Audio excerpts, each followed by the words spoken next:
Hello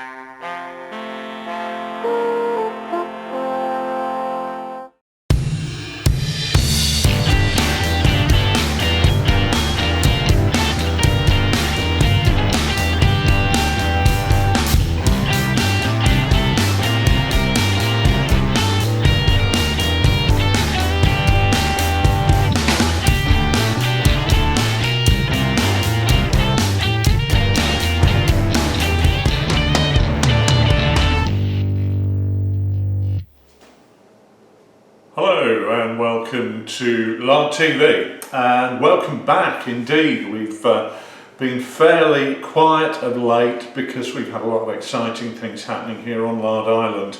Not least is the fact that we are heavily involved in the development of a new set of rules, ancient set of rules, at large scale skirmish, so very much along the lines of sharp practice in terms of numbers of figures, although I should stress a lot of people are saying ancient sharp practice, and it's not. It is an ancient set of rules in its own right, under the name of Disciplina e Virtus, discipline and virtue in English, and that is really keeping us very, very busy.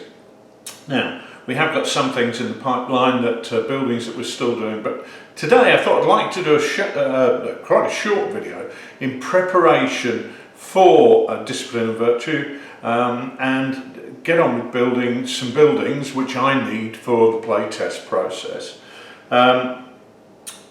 One of the things that you'll find is you can go online and get some really fabulous buildings in resin. I had a look on eBay. There's a fantastic ancient Germanic or Dark Age village which is available fully painted at the luxurious price of nearly £200. I think it's about 190 quid. And I thought, well, I really don't want to spend that much, but the models look fantastic. So the idea was, how do I replicate the look of some of those beautiful models that you can see online by doing it on a relative budget and relatively easily? So I decided that we would go down a really, really cheap route. I've got very, very few ingredients in this project. First of all, I got some of these fabulous bases from war bases, which are their terrain bases. I like them because there's an irregularity to them, which allows them really to sort of blend into the table a lot more than a formal rectangle or square would do. The main body of the building I want to be building from foam board. Now I've got this bit here, I've had this knocking around for years, and as you can see I've cut bits and pieces out of it. It's basically a kind of squidgy foam with a bit of paper on both sides to sandwich it in there. And that is going to make up the main part of the body. What I then want to do is try and get the look of wooden huts, and I thought, what a better way to get the look of wooden huts than by using wood. So I bought 3 grades of balsa wood off the internet. First one, about 1.5 millimeters. Second one about 3 millimeters, third one about 5 millimeters, and that's going to allow me to get some depth. So for the planking I'm going to use the really fine one, but for the substantial structural timbers I'm going to use the 5 millimeter one, and I bought the 3 millimeter one just to see how that looked, and to be honest with you, I'm probably just going to keep that and use that for odds and ends. Yeah, just 2 types of that. Again, these cost me a few quid. These cost me a few quid. Thatching. A lot of this stuff is going to be thatched, and I've used lots of different ways to thatch buildings in the past. Those of you who would have seen on Lard Island News where we're building the buildings for the Far East would have seen that I've often used green stuff which I've scored to get a thatched finished. I've done that with Dark Age buildings when we were developing Dutch Britannia Arm and playing that. But I was really inspired by something I saw on the internet, which was a good friend of Lard, Derek Hodge, up in Musselburgh near Edinburgh, who'd been roofing some Japanese buildings for a skirmish game he was playing there, the name of which escapes me, and he used these things, which are basically pan scourers used for doing the washing up. So I bought a big industrial size pack of these with about 10 scrubby things in. They're quite thin, to be honest. If I was doing it again, I probably wouldn't go for the ones so thin. I'd probably like to have them a bit thicker. But then again, when I look at images of those thatched buildings online, this pretty much corresponds to what you're getting. So that's going to form the roof. So really, in terms of ingredients, base, walls, wall detail and roof. I've got away with this for about, well, bear in mind the the foam board was just in the shed. I've got away with this for less than 10 quid, and I reckon for that price I could certainly build a dozen buildings. So we are looking at buildings coming out at less than £1 each. What am I going to use to build it with? Well, main structural work, hot glue gun, which we're going to get plugged in and heated up, and I hate to admit this, the Skinner Special super glue. We're going to be sticking wood to the foam board, and if I was sticking wood to wood, I'd be using PVA glue because that gets a much better bond, but I'm not. I'm sticking it to basically wood to paper, and in that situation this stuff is fine. The only issue is you can't make mistakes, which could be interesting. So that's where we are.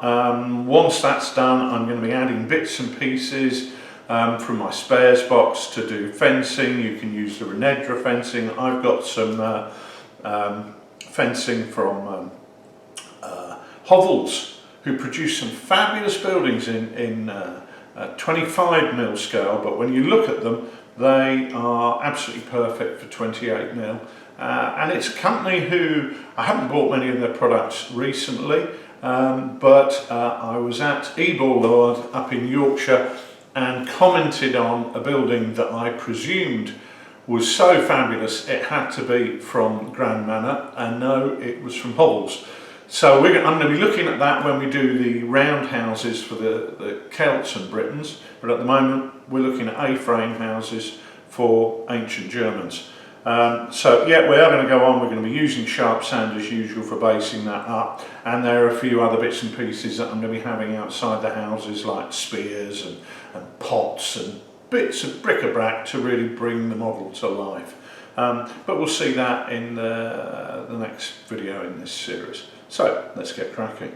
I'm not allowed to say that, somebody else says that. So let's get on with it. Okay, well the first thing we need to do is to cut our foam core board. There's actually 4 component parts to this job, which you can see here. You've got the 2 ends and then you've got the 2 sides. Now you may note that the 2 sides are slightly different height. The reason for that is that one goes like that and the other tucks in underneath it, so that you get that rather than getting a top that looks like that. So we want that top to be a nice straight line. So how have we done that? Well, first things first is I cut the 2 ends. Now that has got a base of 2 inches and that's about 2.5 inches long. Now I'm going for a slightly smaller, thinner look here. I did build one yesterday as a test, which was 2.5 inches, and that then extended that height to about 2 3/4. But obviously you want to have a little bit of variety in terms of size, just to get the idea. The bigger wall is 3 inches long, because that's how long the hut's going to be, and again that has a height of 2.75 inches because we want that to be taller than the end insert. And then finally this bit here is 2.5 by 3, because that is the bit that's going to just conform to that. So that other one's going to come up on top like that. So really, two ends and 2 sides, and that's it. So we just got to stick them together with hot glue. Literally won't take a moment. Okay, so here we go. You can see that we've got our little well, basically tent shape, which I'm just resting on the base here. I'm not going to stick this onto the base just yet because I want to get everything done, but I'm just making sure it fits nicely.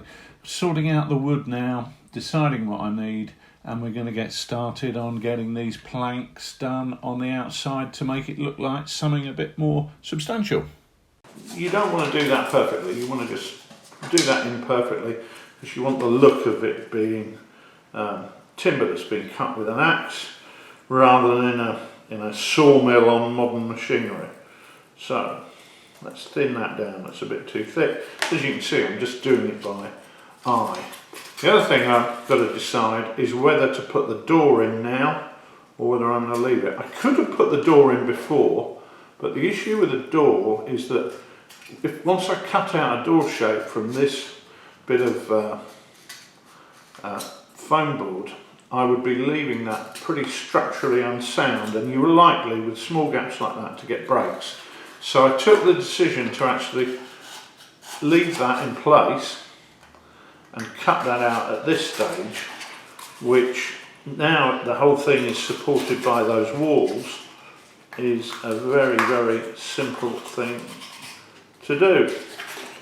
So there we go, so we've got a little doorway there. One of the reasons you want to get the doorway out of the way first is that I'm going to then use the doorway surround to create the structural, that's going to show me where the structural areas need to be, because that's where the load bearing sections would be.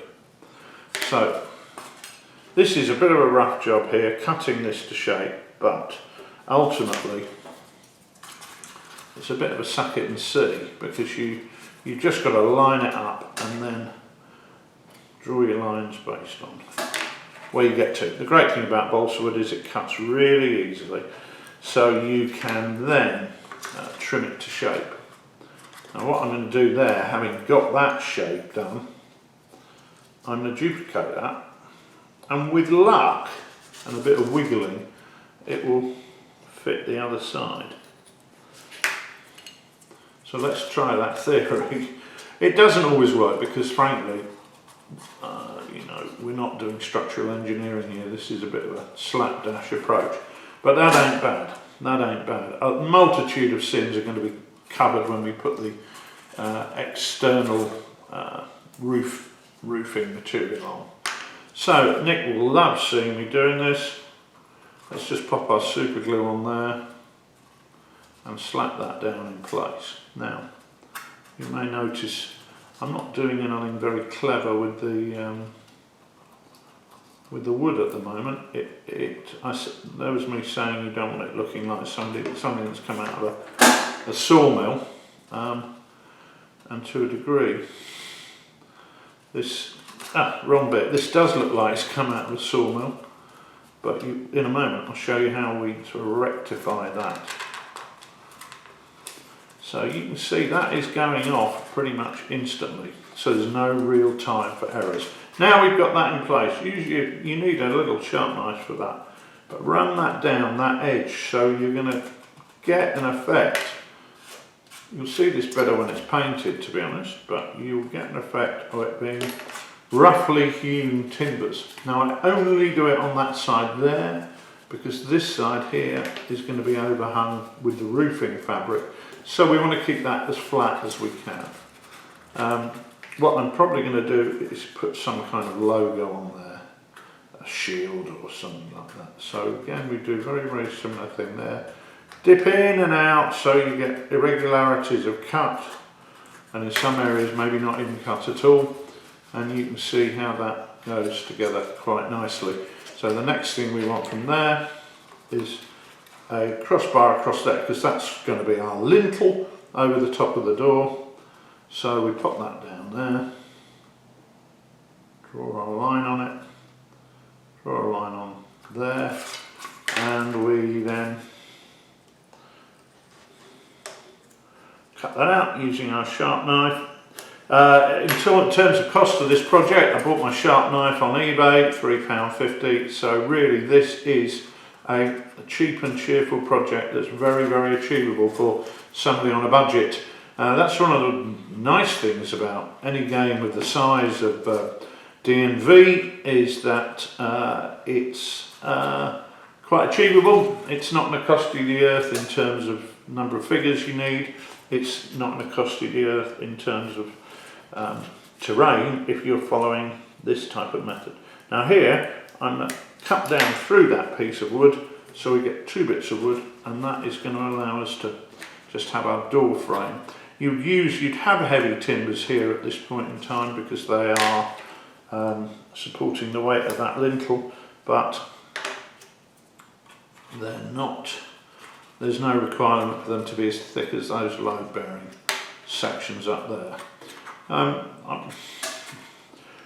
time to time you may think he's always on and on about load bearing and lintels and crap like that, but part of this is not about being a structural engineer, it's about actually making sure the building looks right. And if you don't take into account where the load bearing stresses are, then you're going to be putting these major timbers in the wrong place, or not putting them in at all. And that then looks totally implausible. And often you'll know it looks implausible without realising what is implausible about the look. So, let's get that in there.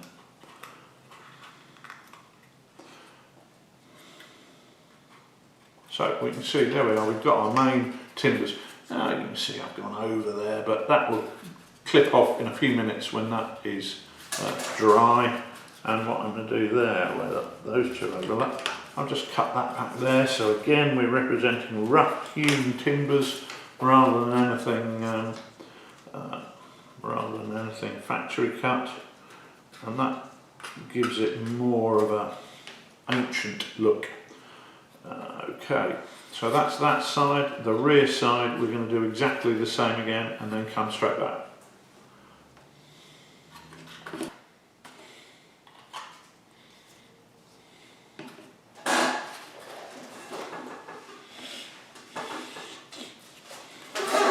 Okay, so we can see here that we've got our basic core of our building. It doesn't matter if it doesn't touch the ground perfectly, all of that is going to be covered, and we've got plenty of room with a hot glue gun to fill in any of these gaps just by gunning it in. But all that will end up doing is making the structure much more sound, which is not a bad thing. So now, and again you can see there's an imperfect sense to that, but that is not going to be an issue, and we're going to deal with that as we go. In fact, what I'm going to do is I'm going to use this off-cut piece of wood to cut that down and put a reinforcing bar right the way through there, which is going to give us a really strong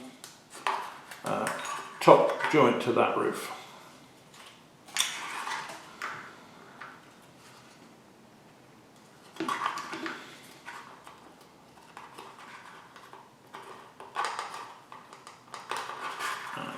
We can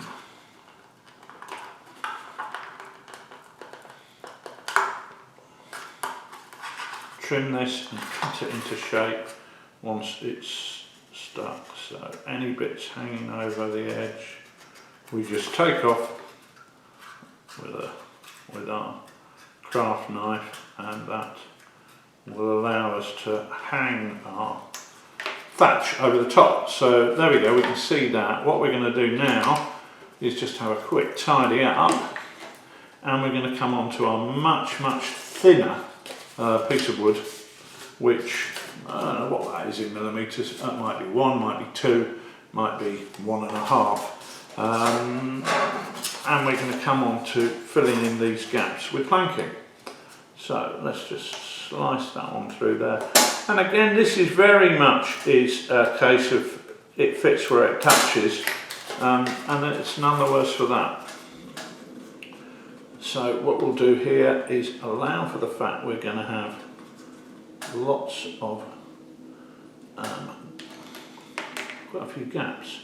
So the maximum that's going to be is there, and it's going to start there. So roughly that's the shape we want, and roughly is the right phrase, because again this does not have to be perfect. This is something that's built by people who are not using theodolites or other impressive tools to get straight lines. They're just putting it in and it fits where it touches. So here we are, we're going to chuck all our super glue in here in a sort of Skinner-esque laissez-faire style, and then using the craft knife we're going to start putting these bits of wood in place. That's the first one. I mean, this really is imperfect actually, it's bloody awful, but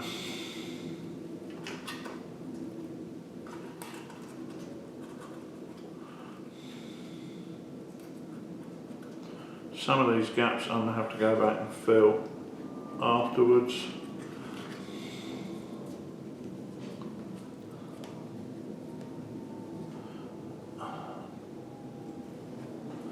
And just trim bits to shape to fill in those gaps.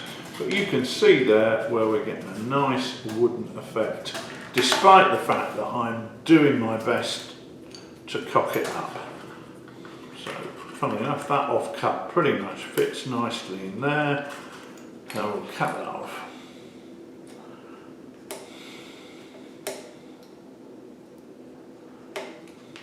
There. And again, just create our planks. I'm doing these about 1/6 of an inch thick.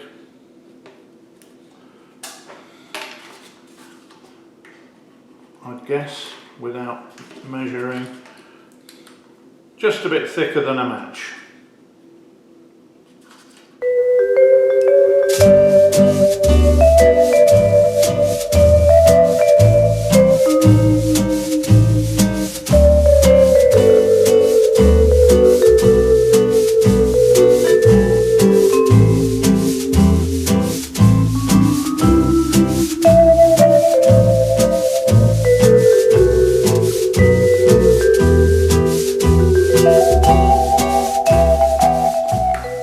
Side done. So rinse and repeat on the other side. Slightly easier over there because there's a bit more gaps to do, but you can see just how quickly this comes together. So I'm just going to cut off another slice. Always remember with wood that it's easier, as you're seeing here actually, it's easier to cut one way than the other. So you can see the grain going there. So do your big cuts across, and then when you're doing your planks, it just goes through it like a knife through butter. You've got to remember that at the bottom of this wall there's going to be a grit and dirt going on. So if you're going to go short, get the contact at the top and then leave it a bit short at the bottom, because the external earth is going to be covering this up, and we want to leave some gaps between these planks, only tiny, so don't focus on getting it perfect, in fact, but don't try and make a horse's arse of it, because it will look bad enough as it is, even trying to get it reasonably good, because obviously we are using pretty slapdash methods and tools here to do this. So try and get it looking half decent, but don't in any way strive for perfection. And as you can see, I'm just doing this by eye. It really doesn't need constant measuring, and ultimately these little offcuts that have come from other bits will fill in the funny little gaps that you get.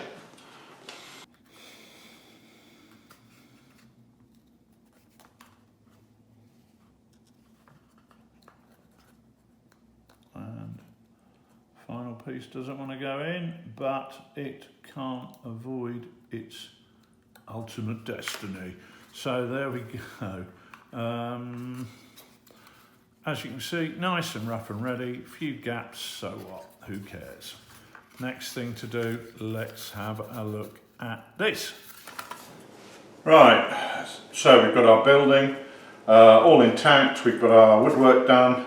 Now it's a case of wanting to apply the green pan scrub, which is going to give us the outside. Now obviously the easiest way to do this is going to be to give yourself a bit of an overhang there, because that's what you want, and leave yourself, I'd say, just over 1/4 of an inch, maybe 1/3 of an inch, and then measure it with that and do exactly the same at the other end.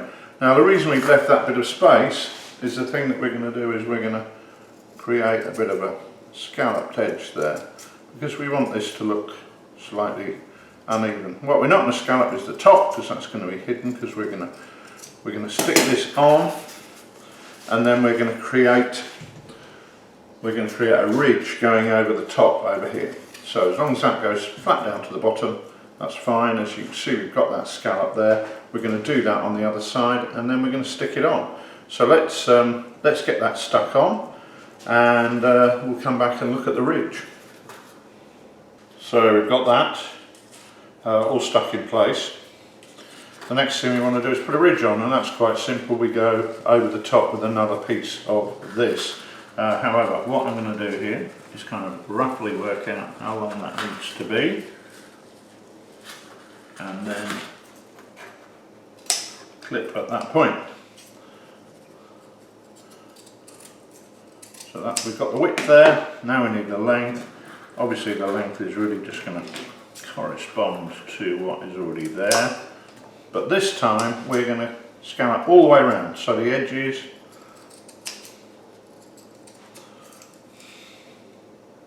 especially the edges really,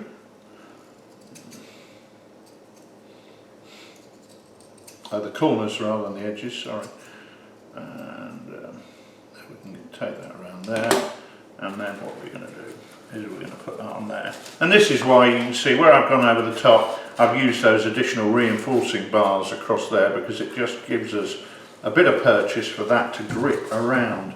So we're going to add our glue on there, and we're going to get this one finished. So let's go and do that. And here we are back, and as you can see, we've got that glued on. That hot glue doesn't stick instantaneously, so you just keep pinching it till you feel it's gone solid. Look, you're going to see there are going to be places where you get a bit of snotty glue coming out of there. Don't worry about that. That is not an issue. We're going to be covering this roof with all sorts of textures as we go towards getting it complete. But that is basically all it takes to get our model right. So let's see where we go from there. And of course, what we have here is a template that we can use pretty much for anything we want. Now here I'm building a larger sort of drinking hall of the Lord, and you can see that what I've done is I've taken the A-frame and then cut a door into it, reinforced that. I've actually used some card there to build that up. And again, using the hot glue, we built up around the door. Use lots of hot glue to actually reinforce that. It's always great for keeping things strong. Put a lid over the porch, quite simply, and then gone on to do our usual wood framing, completely as usual, and then carrying on with all the detail as we normally do. And that then ends up with a little village, so we've got a bit of variety in there, different types of houses. So there we have it, a pretty quick and easy build project. What we can obviously do with our finished models, put them on a base, add some different terrain. I've added a Hovels pigsty here. I've got, this is a Hovels wicker wall. On this one, I've put some sacks of farm produce, sack of it there, which are from Bad Squiddo. And of course we've got a huge variety of things we can do. So on this one, for example, I've added just a fairly rough and ready garden. I'm just waiting on some more tufts so I can add some more garden there. On this one, we've added a pot that's from Hovels. Hopefully you can see that on there. We'll show you some close-ups of these as we're talking.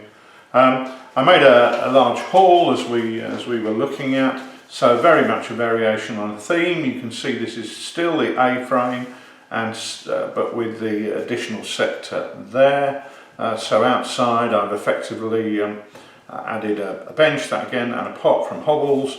Again from Hovels we've got the log pile and the wood splitting log, really just to add a little bit of character to these, and then obviously base it up in your normal way. Finally, what I also did again on one of the wall bases, terrain bases, is create a small garden. That is going to break up the model of the village, give us a bit of terrain, a bit of space. So all in all, we've got quite a lot of variety there in a village that has cost us, well, put it like this, these bits from hovels cost more than all the rest of the buildings together. So actually, just decorating the bases has cost more than building these. The 4 buildings that I've done here, I've come in at less than £5. In fact, I'd be surprised if it wasn't nearer to £3 for the cost of the materials. Bear in mind, I've still got some materials in stock. So what I've actually used is minimal in terms of cost, and certainly for this village, an awful lot less than the £190 I could be paying on eBay for something that's finished. As you can see, I'm quite pleased with the roofs. What I did was I sprayed everything black and then painted over it with the external external masonry paint in brown, which I then just dry brushed up with a little bit of sandstone and then highlight it again with a little bit more sandstone to bring out that wood. So that's a really quick job. Just splash it all over and then dry brush it up.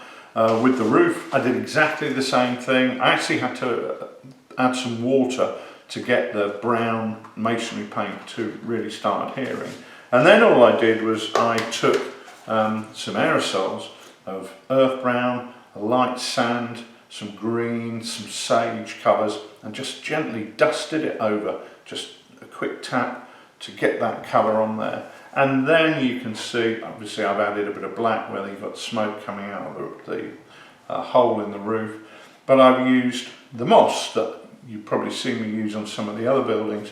What I did was I painted on Army Painter wash in green in those areas where I wanted to put that, then added that moss on in streaks. Obviously concentrating around joint areas where they have them, and around the areas where the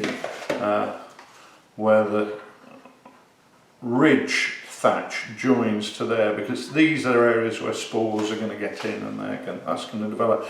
But the other thing is it also helps to break up those straight lines and create more of a lived-in effect.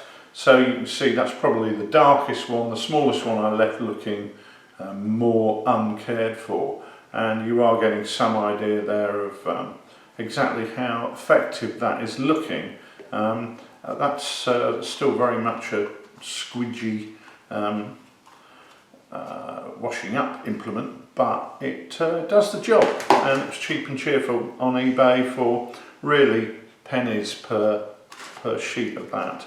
So that's the end of this project. I hope you've enjoyed being involved and seeing what we're doing and how we've done it, and hopefully we'll be able to get these on the table within the next couple of days, and you'll be seeing a report involving this village, as that's very much what this whole build project has been about. So thanks again for joining us here on Lard TV. Any questions, put them below. Don't forget to subscribe, which I think is over there, or it might be over there. Don't forget to click the button to subscribe, and any questions you've got, leave them and we'll try and answer them. So thanks very much. Cheers.